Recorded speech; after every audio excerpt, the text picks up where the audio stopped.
Guys, what's going on? TheCardGuyz here. It's been a really crazy the last 2 weeks with the ProQuest season, and we figured we'd get together, kind of talk about our experiences and talk about the metagame, talk about where we think the format's leading to going into Indy, and also possibly even to New Jersey. So really excited to get to talking to you three. If you guys don't know who these fine gentlemen are, we have Alex at the top left, we have Josh Lau in the top right, we have Nathan Crawford in the bottom right. I'm Kyle. Nice to meet you guys. If you haven't seen the channel yet, if you enjoy the content, please be sure to consider leaving a like on the video, subscribing for more future content, and also on top of that too, we're gonna get more in depth with competitive strategies, side decking, and the world around competitive Flesh and Blood over on our Patreon. So consider checking that out, giving it a try. We're going to try to help people get better at the game and whatnot. So links for all that will be in the description below. And without further ado, let's go ahead and get into some topics here. How was everybody's last couple weeks for Flesh and Blood? We'll start with Josh. Well, I went to 3 different ProQuests the last 2 weeks. Played 3 different decks at each of them, just because I already have my Pro Tour invite based on lifetime XP, so I'm kind of just using these ProQuests as kind of my testing time, basically. I've been really experimenting more with the dual wielding warrior builds. That's mainly what I've been doing. But yeah, overall, it's been a good 2-3 weeks. Okay, cool. What about you, Alex? Tell us about your experience. Past few weeks.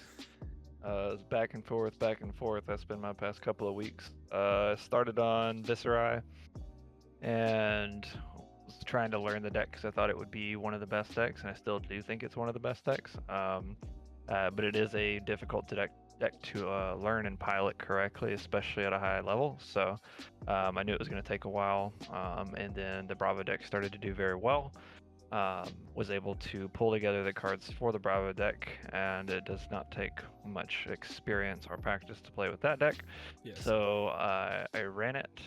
It performed well, but not well enough, and it just was not fun for me. So I decided to go back to Visceri, especially since I figured the metagame was going to be shifting in favor of trying to beat the Bravo deck, which Visceri would perform much better in that meta. So I was kind of bouncing around, trying to find my place, and that's where I ended up. And I've actually been doing pretty well. So I've been much happier now that I'm playing something I actually enjoy playing.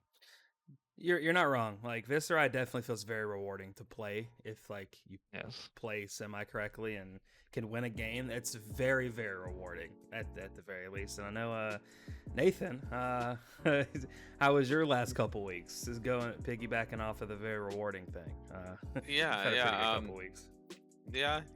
I didn't get to go to a ProQuest the first week that they started them, and so I went to my first one on Saturday. I brought Starvo, Prism, and Visceri with me, fully built, ready to go with the deck list printed out. Last second, I said, let me stick with what I know, and I decided to play Visceri because into a rather unknown meta, I think it's 90% of the time, I think it's best to just play what you can play the best.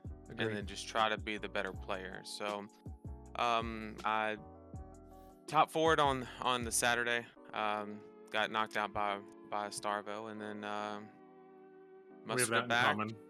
Yep.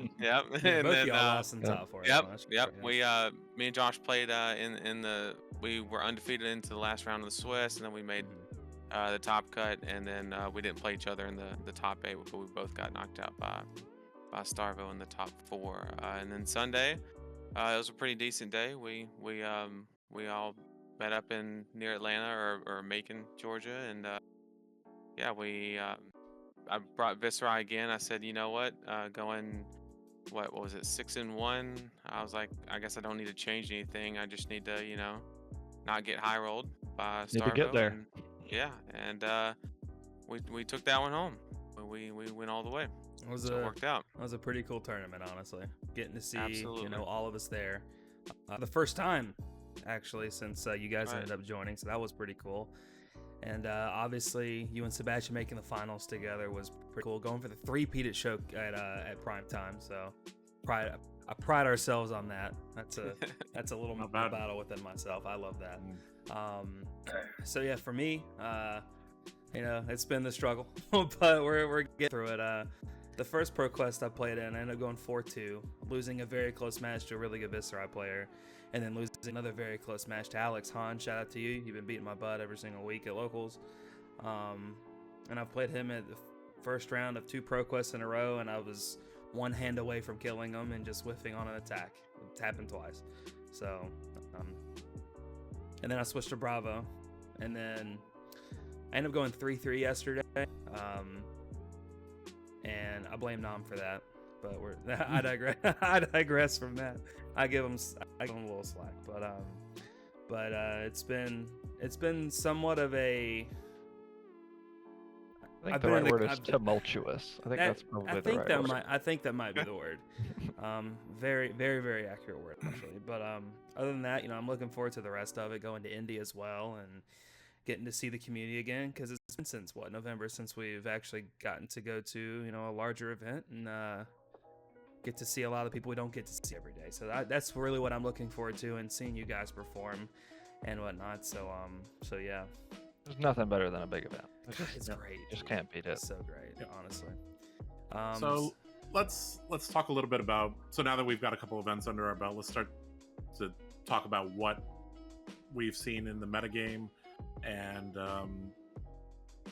which heroes are performing well, which decks and archetypes are performing well, and how are those interacting, and whether or not we see any dark horses as well. So, sure.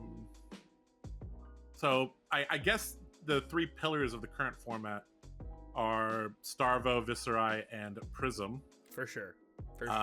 Those 3 have the strong, like they're highly represented in the metagame, and they're also highly represented in the winners metagame, and those 3 decks made up a giant portion of the top 8 and a even larger portion of the victories in the end. Yeah.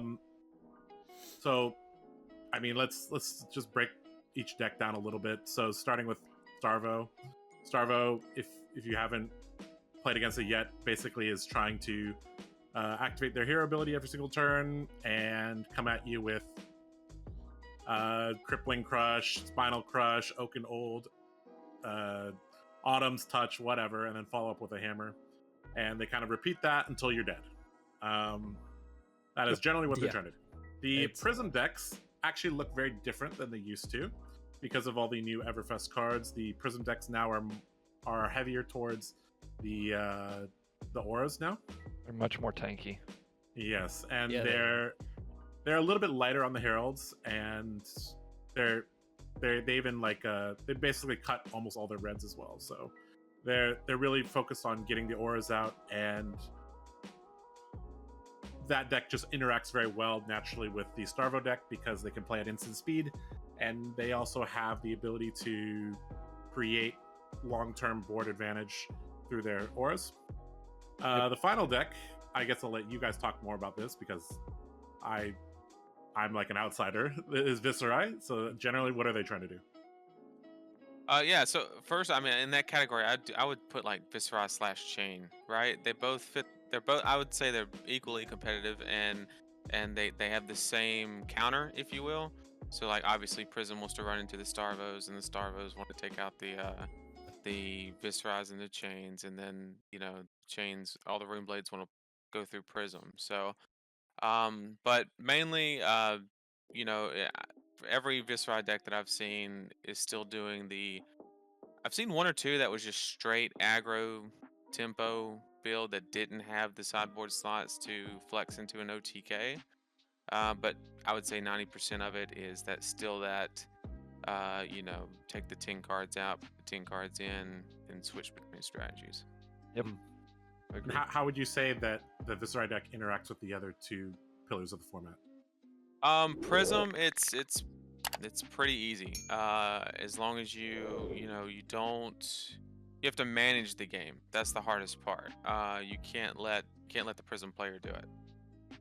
You have to say, okay, how are you progressing the game state? Whether it be pushing life down to a level where she can't afford to play another aura, or managing the auras that are currently on the board. As far as Stargo goes, that's depend on who you ask. I'm Don't ask me. I mean, so Or me. right now we have an issue with the Starvo decks right now because there's this insurgence of like the tankier ones that are doing the whole second cycle rotation, hold a pulse, and then basically go in. And against that, you're extremely favored, I believe, Yep. because they're not fusing as often, and you can block with the cards you don't want. You just OTK them out. You're extremely favored in that matchup. In the casino is what they're calling it, the casino Starvo, basically, where you're just trying to fuse every single turn. Just depends on what they draw. I mean, that's They really can what it just comes string down out to. a few huge dominated, I guardian attacks. It's very, Right. very hard to do anything. I think that brings up the first big issue with the 3 pillars, right? So in most healthy metagames, I've found there's usually some room for improvement from tournament to tournament in terms of like you'll have 3 pillars, right? And one counters the other all the way around. And there's almost always some room for improvement on one of the pillars to improve your worst matchup. And what I've found that is not healthy for this particular triangle is the fact that the Rune Blades, Viscera Chain, and then Prism, neither of them have games where they don't have to work for the win. Whereas Bravo will have a certain percentage of its matches that it just They're wins just no free. matter what, Right. because it hit the 777 on the lottery, like you said in a casino. Like, Right. like you're just gonna go fuse, game's over. And Right. there's no deck that can compete with that, unless you just draw runner, unmovable. I mean, it just, you know what I mean? Right. Like that's, and at that point, if you're playing those cards, you're making your own deck worse, and not doing what you actually want to do. So, that's where the first problem is in my mind. Viscera has to work for every match that it wins. Prism has to work for every match that it wins, and either of these decks can high roll. Obviously, that's just a thing in any deck. But Starvo has a very high portion of like if you ask somebody in a tournament when they've gone 7-0 with Starvo, you're like, oh, how did you handle your Prism match? Oh, well, I fused 6 turns in a row and the game was over. Oh, that's how you beat Prism. So Yeah. and Prism's supposed to be your counter. So like, and I've watched it happen where that and that's where the issue comes, right? Like if I can play a deck that is favorable, as in more than 50%, into any matchup in the room, then that's generally the deck that's going to be the best deck in the room. But if I'm highly favored in a bunch of matchups and then I'm like 20% to win, like against the best deck in the room, then I probably don't want to play that deck because like and Starvo's pushing those decks out, right? Like there's a lot of like medium range or mid range decks, like Bolton and more fun decks in that middle range that used to have a shot at winning, and are getting pushed out by these bigger decks. Like if you go into the tournament, if you can't beat Bravo, you can't win. But then you also just can't worry about the 20 or 30% of the games that you play against Starvo where they just win. Right. You just can't account for that in your percentages. So, in my opinion, a certain portion of games are unlosable. A certain portion of games are unwinnable. Yes. In general, this game has way less non-games though, so I'm quite happy with that. I'm very Unfortunately, certain heroes, just by their design, will just get perfect hand, and then nothing much you can do. The classic example of this is like you take like 12 damage on turn 1 against Reinhardt. It happens, right? Sure. Same thing. Yesterday my opponent began with he went first and spinal crushed me. I went down to 32. I mean, that's just how it is, right? Like certain matches will. That's why we have to play like 6 rounds of Swiss, right? It's like to try to reduce the variance. Exactly. However, obviously where it hurts is when you get on the wrong side of the variance in the top 8. Wow. That's why in general we measure people's performances by the number of top 8s they get, not by the number of tournament victories they get. Yes. Because I mean, once you get to the top 8, there's decks. It's your matchups, right? It's your matchups. It's like everybody there is generally very skilled. You're not going to have a skill advantage in the top 8 generally. So it's just, any given Sunday who wins that, right? Yeah, shout out to Christian Gerdes, by the way, who won the one in Atlanta on Saturday. He did look up and get all 3 Starvo and all 3 of his top 4, and finals matches. But I mean, I don't think that takes away from his skill with the deck too. He played outstanding, actually, playing against some of the best players like in our area. So, but that's like one of those examples to where you kind of just perfectly slot in the top 8 where you're like, okay, it's cruise time, right? So, like, the hardest part was the Swiss, and now you just don't have to really try as hard, I guess. And so, half of my losses across 2 tournaments were to Kano, so that's awesome. sometimes your matchups just don't go where you want them to go. Yeah. Speaking of Kano, so now that we've talked about our 3 pillars, did we see any dark horses that Lexi surprised us in terms of performance? Lightning Lexi. Or overperformed? Yeah. Lightning Lexi was a... What? What was that? Activated my Alexa. Oh, no. Uh-oh. Alexa, Lightning. stop talking. Thank you. You're not Lexi. So All right. I do think So yeah, that tell us a little bit Lightning, more about Lightning Lexi. Sebastian and I actually talked about it quite a bit after watching the stream. I believe your brother played in that finals. And we thought about it more and more, and then we thought about it more and more, and then a little more, and we're like, wow, fatigue shot's a very good call. Lightning Lexi has very nice matchups against Starvo and Prism, which positions it very, very nicely. Did you play against any Lightning Lexis over the I played one. I played one. Unfortunately, it was the one that I didn't do too hot in, and I okayed him at like 26 room chance or something like that, and it was just like, oh, sorry. But there was one hybrid list that played on Saturday, if I'm not mistaken. He played some lightning cards and some ice cards in his deck, and he absolutely destroyed me in like round 3, I want to say. When they hit their 3 of a kinds and they can see like a fatigue shot plus remorseless, or a chilling ice vein if they're playing like type of hybrid deck, and being able to come in afterwards with a sleep dart or something along those lines, it's that can get very annoying very fast because it has to remain an advantage. Yes. It has to.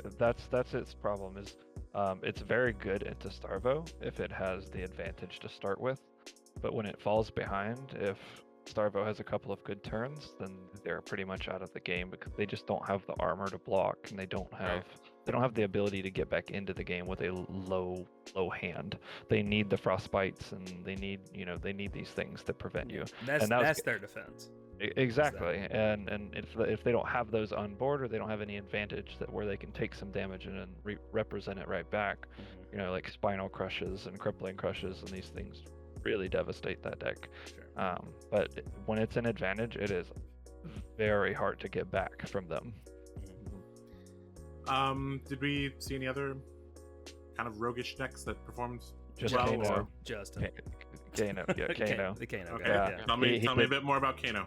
He did very well. He obviously, we thought that Runeblade was a good meta call for the second weekend in particular, because we saw an uptick in prisms, and he's not making a meta call. He just plays Kano whenever he can play Kano, but it ended up being better for him the second weekend, I think, because there were more Runeblades in the room, which he preys on, and so if he dodges the Starvos, then he's got a pretty clean shot, because nobody wants to play against Kano, and nobody knows how to play against Kano, which is a big advantage for him. A lot of the people in CC just don't have any testing against it. I was in the same boat. Like I was newer to Viserai, and so obviously I've tested the good matchups and like the things I'm expecting to see. And I didn't test against Kano, and there may be some lines where I could have won the game, but maybe I'm just not quite there in that matchup. But it seemed very, very unfavorable, and he made it to top 8 in both of his events, and I think he lost. Top 8, yep. I think he lost to Starvo in both of them, but He lost to I mean- Prism in top 8 yesterday to Will, and then Okay. and to then Starvo Nam in the beat- other one, and then yeah, Prism. Nam beat Yeah. him in top 4 of the one. And Which is why Kano shouldn't do well, because it's not good against either of those decks, and those are the two most represented decks in the room. But yeah, But people sometimes don't play Null Rune, and you know. Yep. And like you said, you said I didn't practice into Kano. It's like it's not like you Right. can be like, hey guys, who wants to play? Anybody here Yeah. want to play Kano against me? exactly. Like we have some very talented people on our team. I don't think any of us know how to play CC Kano properly. So you know. Nope. I don't have Um, any ambition. So easy. So it's like you're never really going to get much testing Mhm. on that. Just from Um, results, I was gonna say just from results, I saw Oldham did well in a few events. There's a few Oldhams that won an event or made deep into a tournament. I want to say the guy who won Orlando ended up winning one of the pro quests where he's from. So congratulations to him. I mean, he knows that deck like the back of his hand. It seems like so. Yeah, I think if you have a very skilled Oldham player, I think he has a good chance. As long as he knows how to handle those matchups. But if he runs into Viscerize, he's in trouble. It's just so hard for him to do enough to stop the OTK. Yeah. But I also think he probably struggles against Prism quite a bit as well, yes, which is why I'm yes. a little bit surprised to see Oldham still sticking around these days. Mhm. Yeah, they have a pretty aggro. Like the list I was looking at that were doing well. Felt like they might have been almost a little transitional, where they could go back to like their typical game plan of tanking, and just stalling out the game and then doing their thing. They pivot to the sledge nonsense, and they can just like. I didn't actually see the sledge, Yeah, but I a think lot of that's people are pretty playing cool. the sledge at Ambon. I think Matt Rogers is also playing it. If I'm not Yeah, mistaken. But So. I just E-strikes, command and conquers, Yep. all the fun aggro cards, and doing their thing. You know, like to kind of pivot into a more aggro build. I just think that if you're gonna play that strategy, Yep. I agree. why I play agree. Oldham? Why not Yep. just get a free dominate +2 and go again every now and again? Yep. Just- The only reason I could think of is like you get an advantage in sideboarding is people don't expect your hero to play that way. Yep. yeah, that's true. Yep. The Oldham I played against the other day hit me with like E-strike, endless winter, E-strike or something. I don't remember. It was Wow. pretty aggro-y, but in Viscera I just don't have any triggered abilities really that are activated abilities that I care about really. So the things like that don't matter as much in those matchups. Whereas his strength is from frostbites and channel like frigids, and his ability to ice react cards back and things like that, which aren't doing quite enough right now. All right. So, is there any other decks other than those that we talked about?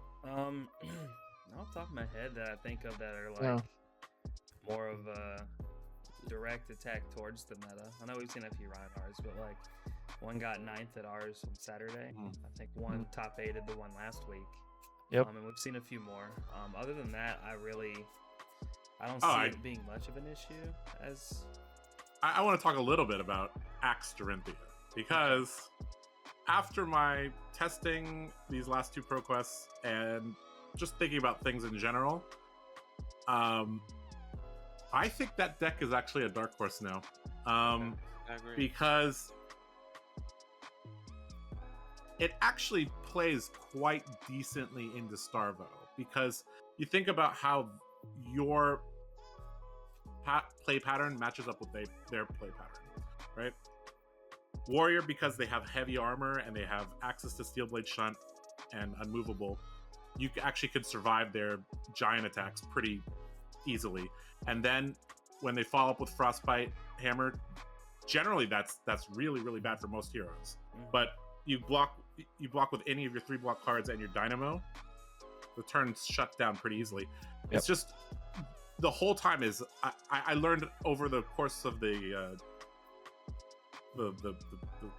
14-15 matches I played, like you gotta assess your threats very, very, very carefully. That's something in general Warrior has to do, but you have to assess your threats very, very carefully and figure out when to hold your defense reactions, when to set up a little bit, when to just take damage, return damage. And so because the deck plays so nicely into Starvo, because if you set up properly and you have your fridge and you have your dynamos, you basically will never get crushed by their hit effect. And your 2-card hands are really, really nice into them. Like, you could pitch a blue, you swing your axe, Blade Runner, swing your axe. That's 2, then 6, and heal 1 off of 2 cards. That's as good a value as it gets. Efficiency. And the dynamo is really, really key to just shutting down that hammer. Like, it's not doing anything, basically.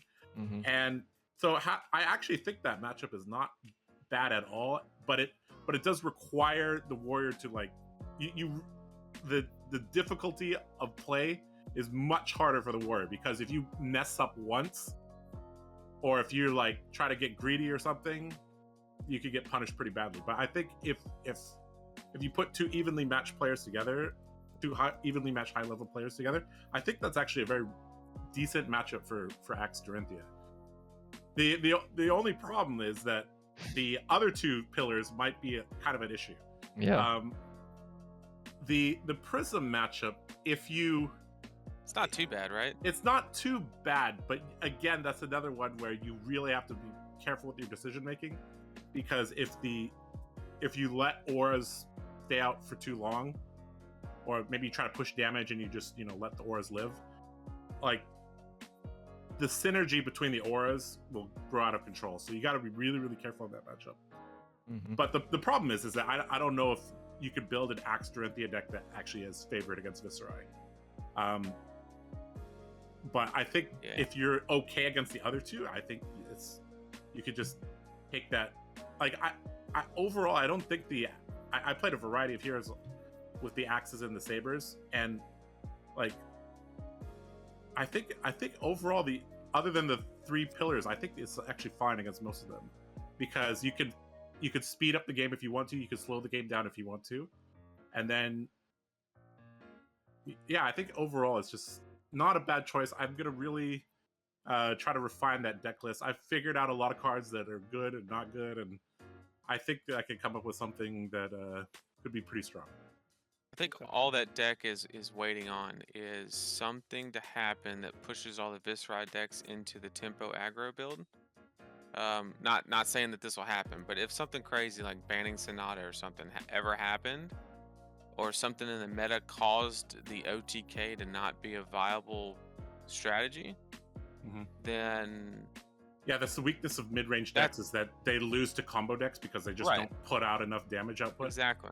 If OTK goes out, then Axe Story is easily a top tier deck, at worst a 1.5. Easy. Yeah.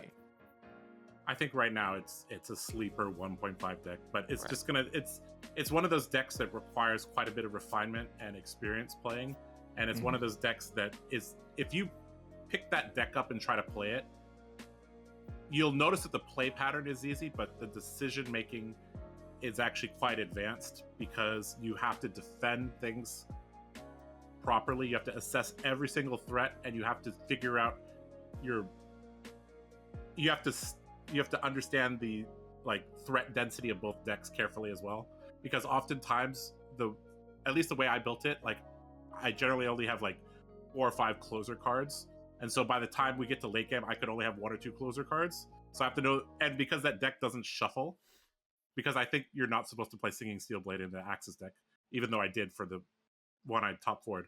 But I think the correct build is not to play Singing Steelblade. So you don't actually shuffle your deck. So your pitch stack order actually matters a lot.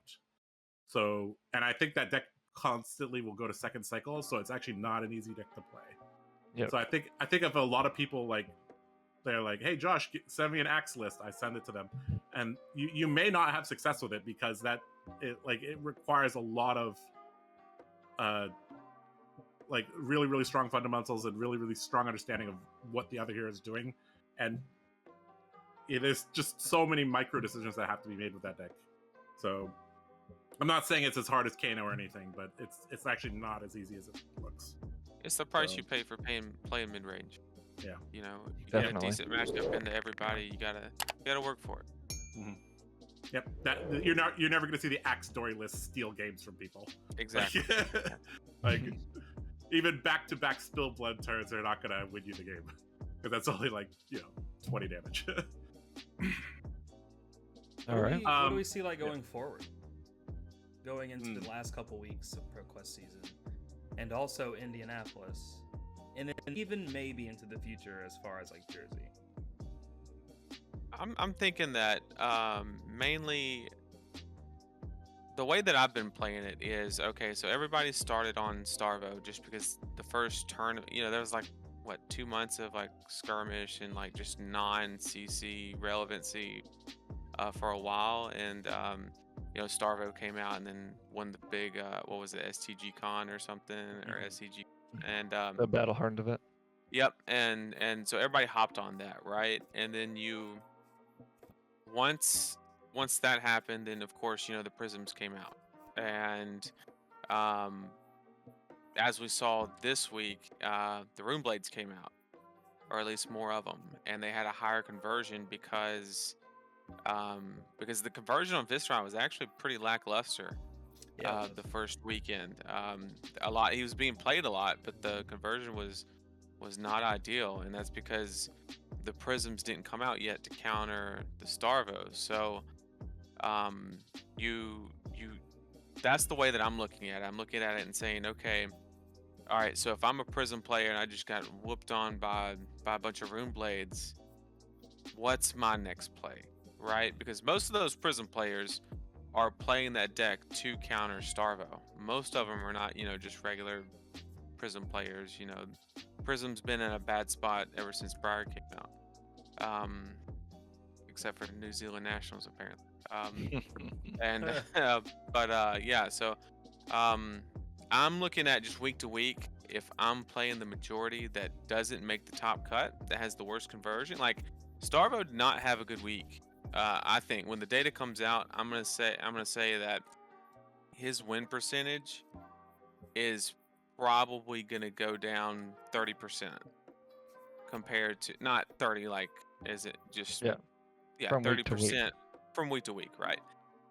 And I think that that's extremely possible just because all the Prisms coming out to do that. So I agree.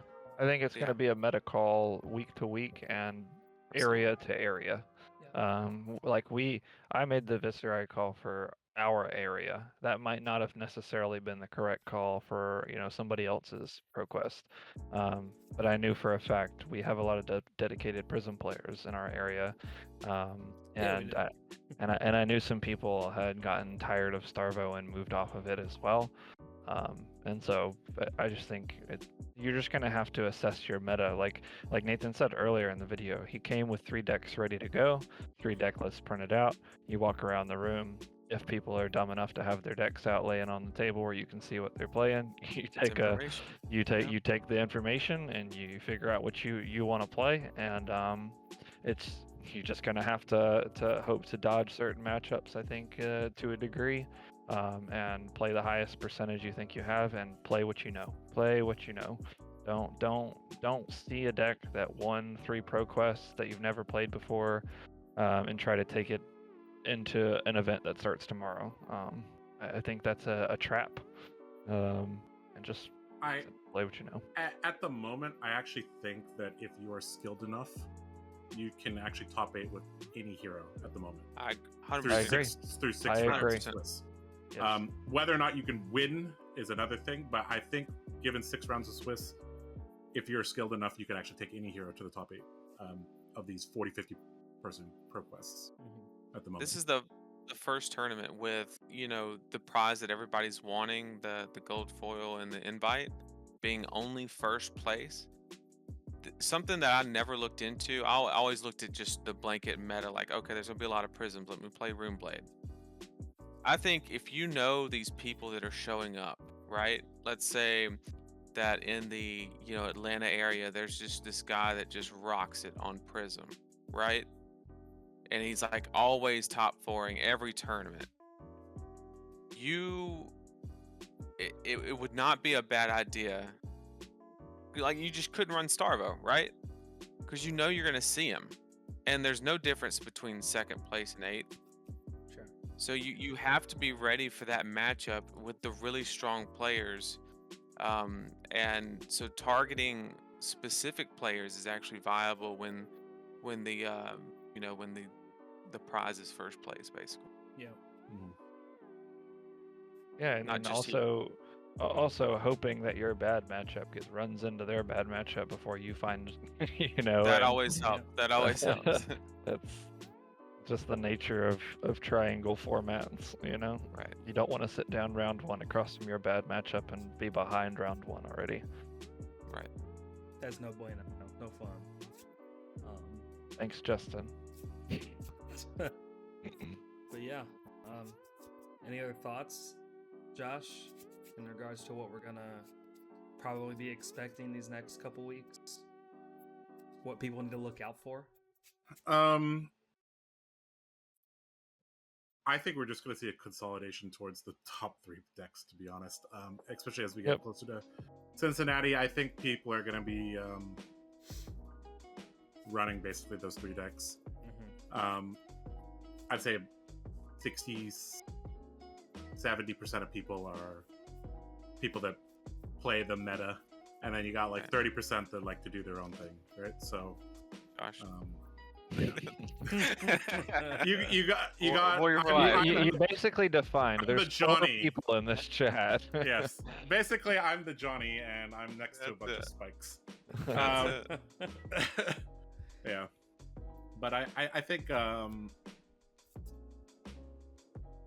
yeah, I think actually Ketsu might be able to catch some people off guard. I still think that the Ketsu deck actually hasn't been finalized yet. That's a deck that got a lot of new tools. That deck got quite a few new tools, and I think that's a deck that's not as easy to solve. That deck kind of needs to wait for the metagame to establish itself, and then build itself out based on the meta. Right now, it looks like most of them are running aggro, but I don't know. Maybe something else could come up. With all the defense reaction Katsu, it takes a lot of work and patience to play. I'll say that much. You have to be ready to play the long game, and you have to be ready to make you have to be ready to write your life total changes in 12 different columns, because 39, 38, 37, 37. I mean, it's a lot of work, but it can be effective into the right meta. Yep. Unfortunately, I was just gonna say that the one problem with the control Katsu is, I think for the first time ever, I think that Fate Foreseen and Sink Below is actually better than Flick Flack. We're not in a meta where we're going super, super wide in most instances, and there's a lot of hand destruction going on with Bravo or Starvo, and so I think that if you're gonna do Katsu, you gotta go the aggro route and try to bully the Rune Blade Prisms. That's the way. This is the way. That is the way. The only other deck that I could think of is pure Raiden Bolton might actually have a chance, because I think it has a decent matchup against Prism, because you go quite wide, and then you can kill the aura. You can even kill the aura with no hand for 0, which is amazing, right? Yeah. And you also have the speed to kill Viserai before they combo. Yeah. And you do have access to the heavy defense reactions, so if you just play patiently, put them into the arsenal, that there might be that you might have a decent Starvo matchup. From my testing, not really so much, but if you're good against 2 of the 3 decks, that's not too bad, right? So we might see pure Raiden Bolton. I think the Saber Bolton you can't stick things in arsenal, and you need your arsenal for your defense reaction. So I don't think you can go the Saber route. And I think the switch style may not be fast enough to kill Viserai, and maybe dilutes his deck too much against Starvo. Because the way Bolton can play against Starvo is like, if they have an off turn and you have a good hand, you could actually push a ton of damage. But the problem is with the switch style deck, you're way less likely to have the God hand. So Purebred and Bolton, Unknown Katsu. Those are probably the 2 picks right now for me. Okay. In terms of like really dark horse type of. Yeah. Right. Hopefully I can see some Lexis making the top tables at the calling. Yep. Given the right matchups, I think they can cruise straight through. Just a lot of people don't know how to play against Lexi still. Yeah, that's a deck that requires a lot of experience to play against, especially if they're an Ice Lexi. That requires a lot of patience. Yes. And you really have to think very, very carefully about your decisions. Yep. And don't let them lightning press you from hand after they've cast a 3 of a kind. That too. That's a good idea. But yeah, I think that's all the topics. Do we have anything else we need to go over, Josh? I think those are the 3 that we mainly wanted to cover.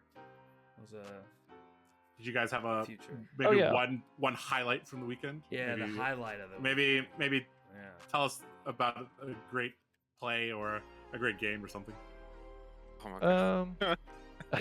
I'll go first. Mine was pretty simple, and this was actually caught on camera as well, so you could go find it. So at the semifinals of the ProQuest in Mobile, I was on Axe Dory up against Sam. If you're watching this, hi Sam.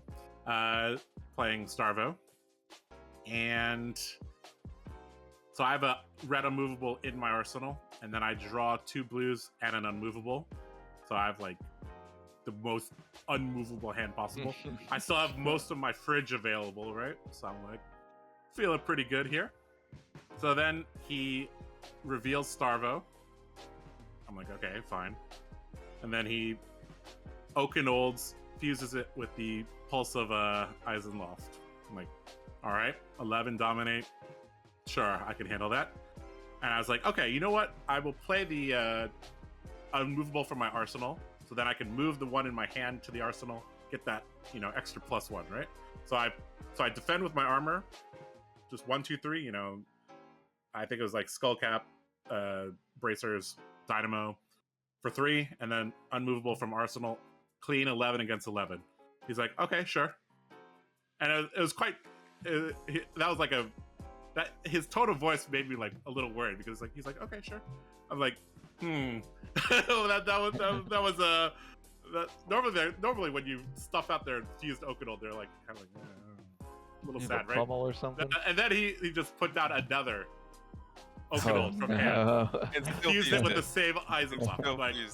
I'm like, okay, that's never happened before. Okay, good. Fine.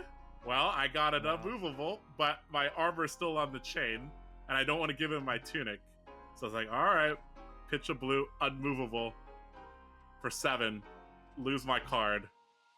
So I take 2 there, and then the hammer, take 4. So I took 6 damage that turn, and that was pretty nuts. Like, that was you're never gonna see. I don't think you're really gonna see that ever happen. It's like Okanold, unmovable. Okanold, unmovable. Yeah. That was definitely the highlight for me this week. I'll go ahead and get mine over with real quick. I didn't have a highlight. All right, next. Well, I had one, or I had multiple. I just love playing Viscera. I think it's just a lot of fun to play, and you experience a lot of really fun lines, and it's no line is the same hardly ever, which is a lot of fun, But I did play one of my first Viscera mirror matches of the weekend was against somebody who wasn't quite as experienced with Viscera as I was. I think quite experienced in the game in general as I was, and the Viscera mirror match is very technical and generally favors the better player. And he ended up conceding to me after 3 turns because I was presenting 15, 18 damage a turn, and he had decided he was going to try to OTK after he made 2 rune chants on turn 1.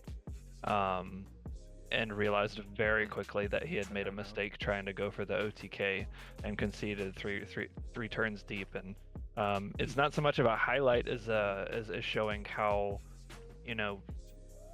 every lot to learn. decision, every decision you make, even in like the mirror matches and everything, it's just all gonna matter from turn 1 on.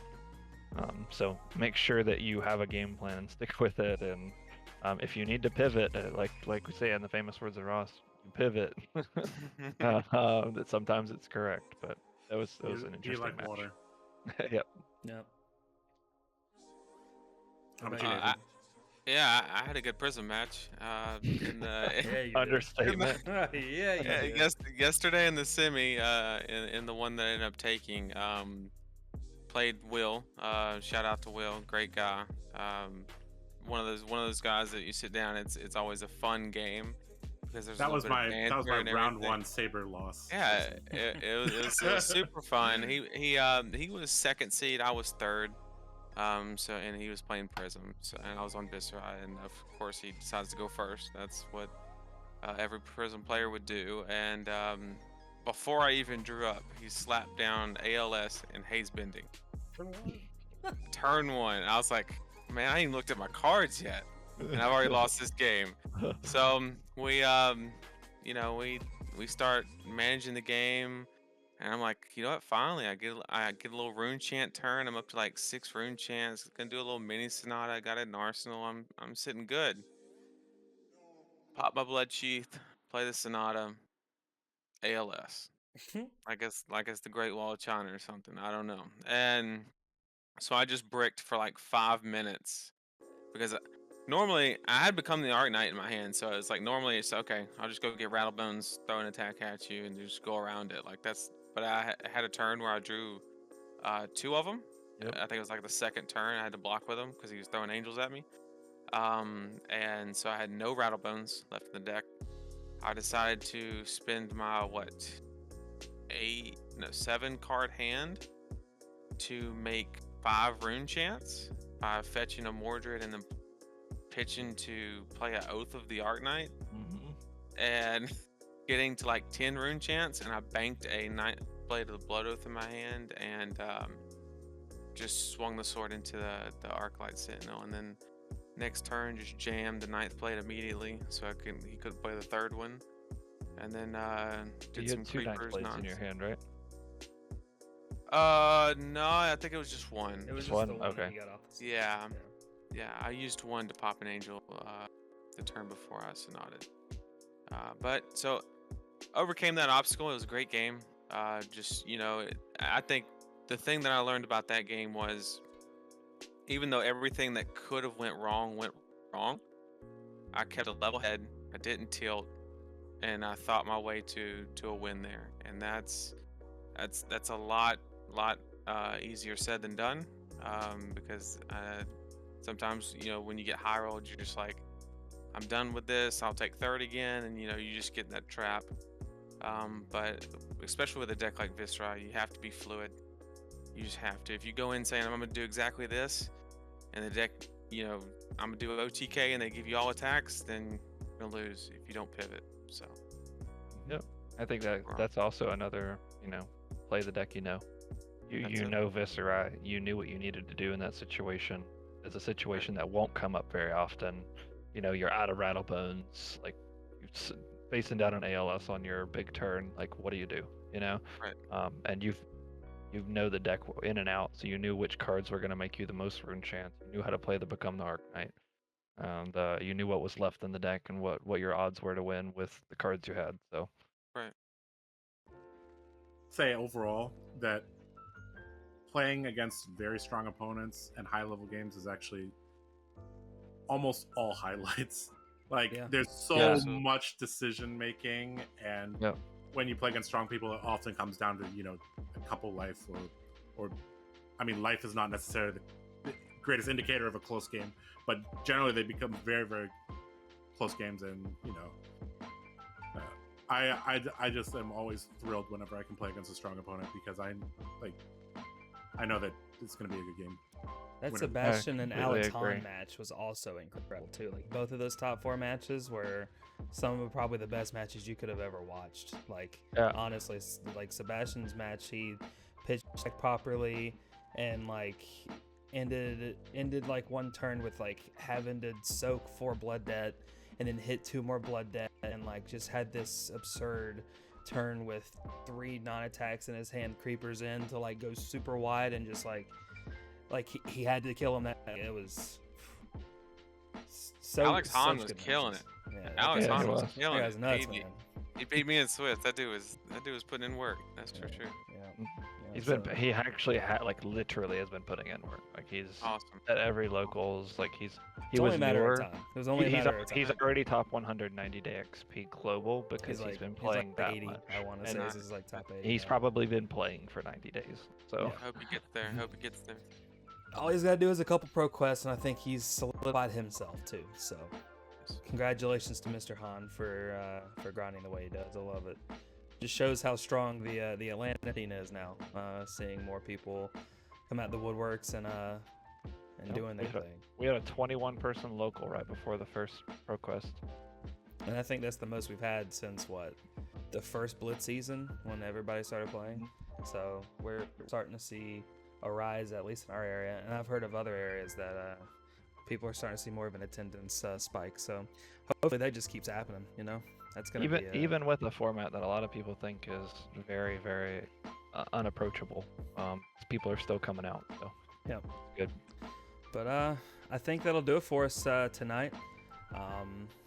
Appreciate you guys chilling with me, hanging out, talking a little bit of Flesh and Blood. If you guys made it this far, we appreciate you very much. Leave a like on the video to show us you appreciate the content that we bring into you. If you wouldn't mind checking out the Patreon link in the description and whatnot, you can learn a thing or two from us. But any closing words before we sign off for the night? Some of you guys that are viewers of the channel and of my series came up to me and said hi at the ProQuest. Very nice to meet you all. We're all the card guys are very friendly guys. If you see us at any of the ProQuests or at locals, come up, say hi to us. Absolutely. Chat. Always very nice to meet everybody. That's one of the benefits of playing in real life is you get to meet a lot of people, and yeah, that's always a fun thing to do. Absolutely.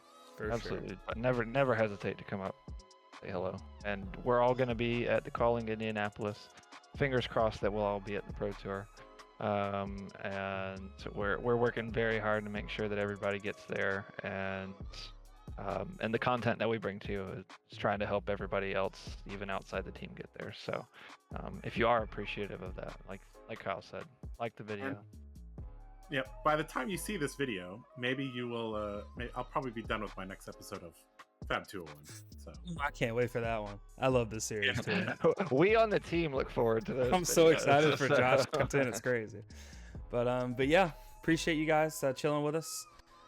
Until next time, YouTube, we'll see you on the other side.